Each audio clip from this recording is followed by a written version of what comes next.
Are there other similar sources of learning and training currently being offered for editors, journal managers, and reviewers? There are some. We've worked with a group called INASP, the International Network for the Availability of Scientific Publications, that we'll be talking about later, as I understand it. And they have been developing these kinds of resources and been delivering them, workshops through Africa, through Southeast Asia. And so we've cooperated with them. There must be others beyond that, but I'm afraid that's the limit of my knowledge. So you have a partnership with INASP, as you just mentioned, and with them you're developing the Asian online journal system. What prompted interest for this particular region? We've been working with INASP for about a decade now. And our project has always been, at least I've always been, very interested in a global approach. That part of the inequity around access to research and access to knowledge generally has been a global issue, has been a post-colonial issue in terms of the legacies of imperialism. And so our approach has been to work with a group that has been very committed and very involved and very on the ground in terms of working in developing countries. And so we have worked with them in Africa, the INASP group in Africa, and in Southeast Asia. And our work with Asian Journals Online has been to help develop a platform that brings together the journals of these countries in Southeast Asia. The most dramatic of the instances may be, not the largest, but is Vietnam. That in about 2007, the entire country of about 30 or 40 journals came online through this Asian Journals Online program.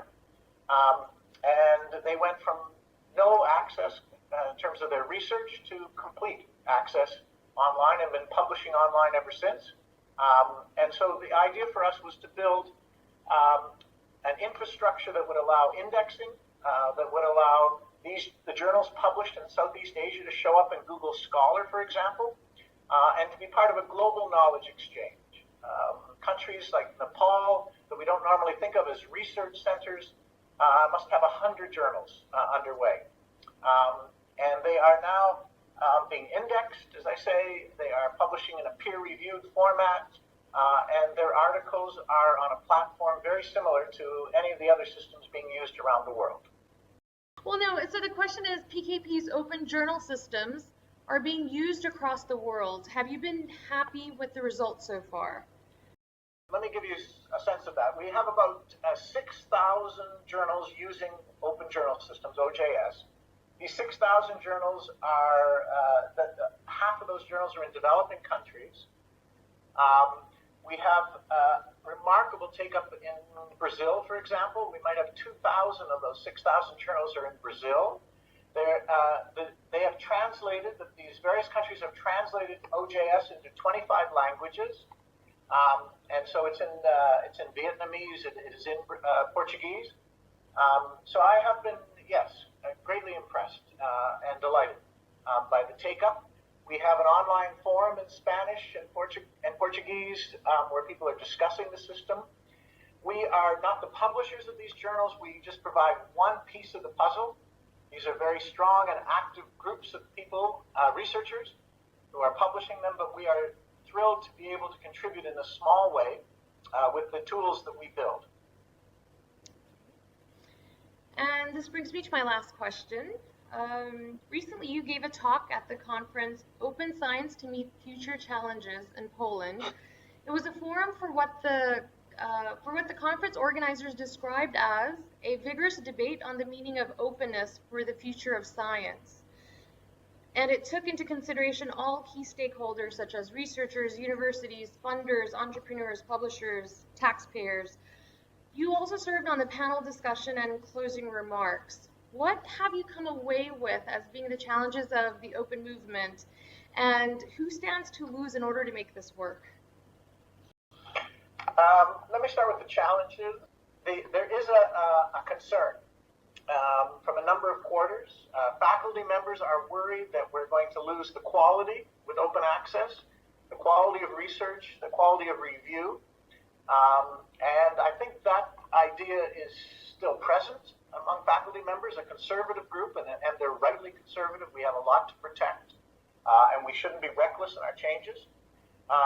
But I think it's clear that the peer review part is being protected, that the scrutiny and the rigor that gives science and scholarly research in the humanities and social sciences its value is being preserved, and that open access is not about any loss of that. There's an apprehension and a concern and a challenge with publishers. The publishing community has supported publishing in scholarly work, publishing of scholarly work. The publishers have been quick to provide new journals and opportunities to publish, and they're concerned, and at least have been concerned, and it's still a challenge, that they'll lose all of their money or their revenue and everything they've invested, and all of a sudden we're being ungrateful. But I try to reassure them that we don't imagine open access being free publishing. We still want the quality. The only thing is we want to pay as we've always paid, but we want to pay so the work is open rather than pay so the work is closed. And so in terms of going forward and in terms of what will be lost, I think there is a period. We're currently in a period of transition. And so there is some loss of certainty and some concern and confusion about how it's going to go exactly. But I think if we keep in mind the principles that the purpose and the goal of scientific research is the sharing and exchange and review of knowledge, if we keep in mind those principles and goals and say that having more people have access, to say that more people using the research is more valuable, then we don't have to trade off. We don't have to give up on any of those principles. We do have to put up with a little uncertainty. We do have to approach this in terms of it being an experiment in some ways, but heck, we're researchers. And so experimenting is our game. And so we should be able to take some chances. We should be able to try different techniques to find the best way forward. And we should be able to have people like myself take some of the extra work to figure this out. To have researchers committed to discovering and exploring and testing these ideas to see which and how it would be best to move forward. That about wraps it up for now. Dr. John Okay. Willinsky with the Public Knowledge Project. Thank you so much. Okay, Alagi, my pleasure.